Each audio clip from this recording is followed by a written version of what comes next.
TV. Kebakaran hutan di Bali yang diakibatkan kemarau berkepanjangan juga mengancam Badung.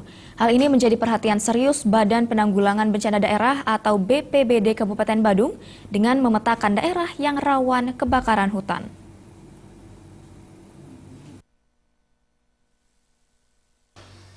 Kebakaran hutan juga mengancam Kabupaten Badung. Namun sejumlah kawasan yang berpotensi mengalami kebakaran telah ditetapkan, yakni daerah Petang dan Kuta Selatan. Kepala Pelaksana Badan Penanggulangan Bencana Daerah BPBD Kabupaten Badung, Nyoman Wijaya mengatakan, untuk mengantisipasi terjadinya kebakaran, pihaknya selalu melakukan koordinasi dengan instansi terkait, camat, dan pemadam kebakaran. Dengan begitu, bila terjadi hal-hal yang tidak diinginkan, semua pihak bisa segera turun tangan dan saling bantu.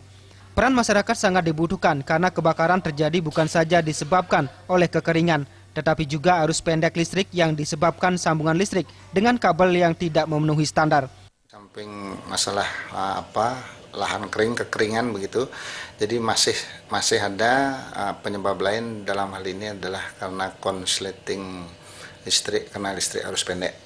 Jadi imbauan pemerintah, terutama dari PLN, tentunya sudah menyampaikan agar masyarakat itu menggunakan kabel yang standar untuk sambungan listrik.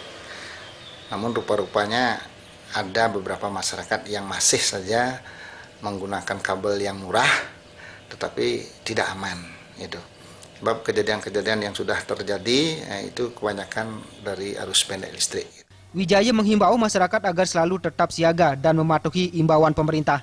Berdasarkan data Dinas Kehutanan dan Perkebunan Kabupaten Badung, luas kawasan hutan di Kabupaten Badung saat ini mencapai 1.767,87 hektar. Angga Ratana, Bali TV.